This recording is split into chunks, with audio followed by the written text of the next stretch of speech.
It is absolutely throwing it down today on day 21 of my nomination by Paul M. Bomb to do 25 push-ups in 25 days with a different variation each day, raising awareness to mental health issues like stress, anxiety, depression and PTSD that can eventually lead to suicide.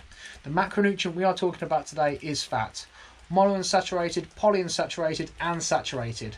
Its role in the human body is just as important as protein, as it supports both mental and physical health and well-being. Dietary fat supports the body in making HDL and LDL cholesterol. That's right, your body makes HDL and LDL cholesterol. And it's used for hormones, skin, every cell membrane in the human body, vitamin D production, mineral absorption, slow release energy, satiety by signalling the release of the hormone leptin, and it makes food taste pretty good. So forget what you heard about fat being bad for you and that it causes cardiovascular heart disease. I guess the question is, where did that idea come from? Around 10 years ago, when this was proposed, the doctor involved was only looking at correlation rather than causation. What I mean by that was, he was only looking at what was present and then automatically blaming that. So what happened was, doctors were performing heart surgery and seeing there was a lot of cholesterol around the heart causing the blockage.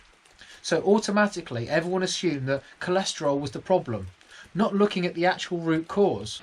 After further investigation by other doctors, what they discovered was, yes, cholesterol is present, but it's actually trapped.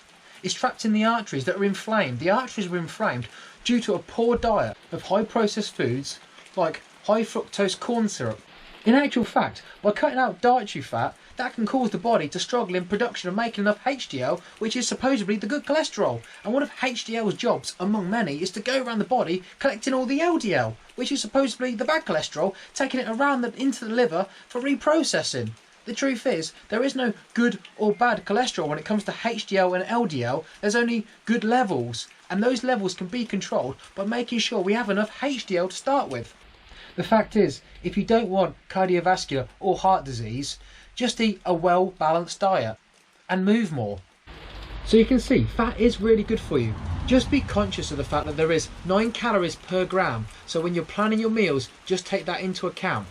Now the recommended government guidelines are 15% of your total caloric intake, but that is a really, really low-fat diet.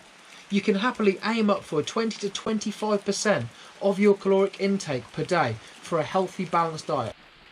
And now, without further ado, it's rainy burpee push-up time.